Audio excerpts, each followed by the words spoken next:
from Pittsburgh's Action Weather. That's one of the areas we'll be keeping an eye on with all the rain that we're expected right, today. all of our waterways still pretty swollen. We didn't really have a whole lot of relief coming off of what has been the wettest first 10 days of April here in Pittsburgh, right? We picked up about 4.5 inches of rain, a lot of that coming as we went through the beginning of the week last week. As it stands right now, we are running a surplus of 3.44 inches. Even that surplus is well above our total month's worth of average rainfall here in the month of April. So we really do not need any more rain, but we are going to get it over the next 2 days with this big, powerful system that comes barreling in. A little less rain as we look through parts of the Laurel Highlands down towards Morgantown. Meanwhile, from the city towards the north and west, could be picking up 1.25 inches up to possibly almost 2 inches of rain in some spots, as some downpours will be a bigger concern as your Thursday unfolds. It is an impact day, although this morning really not too bad. As we look out on the radar, there is an area of shower activity that is now just lifting north of I-80, but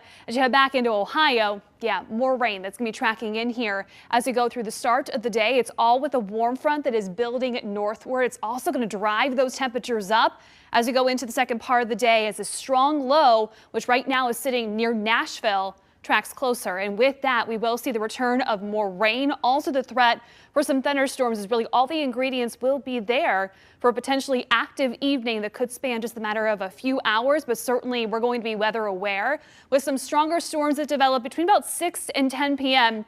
Damaging winds will be the top threat. Also can't rule out some large hail, possibly bigger than the size of a quarter, and a few storms may want to try and rotate as well. So a tornado threat is not zero. It's low, though, as we continue through the evening hours and, of course, that heavy rain, too. Still some scattered showers. We go through the morning commute, then a little bit of a break around midday. We're paused here at 1 o'clock on Futurecast. Some showers will start to build from the south. I'll continue to build in. Rain's going to become more widespread, heavy at times. And then here we are at 6 p.m., opening up the window for those severe storms. Greater threat, I think, off to the west of Pittsburgh, so closer to the border with Ohio and West Virginia. So talking about you and Beaver, Washington, even Greene counties should be cutting across Allegheny County sometime between about 7, 8 o'clock, and then exiting off towards the east towards 9. The storm threat will diminish through the rest of the night, but rain hangs on even as we go through the day tomorrow. In fact, it could be fairly steady, as tomorrow will once again be an impact day. It's also going to be windy as we go through the next 2 days as well. So a lot to keep an eye on through the day. That's why it is an impact day.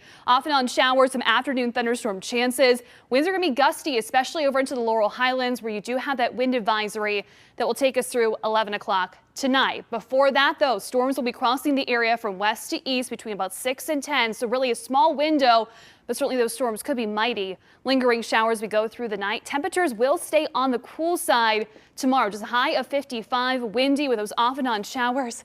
Then finally a breather over the weekend. Dry time on Saturday, maybe some scattered showers on Sunday, but then check out next week. High temperatures, mid to even upper 70s with a mix of sunshine and clouds.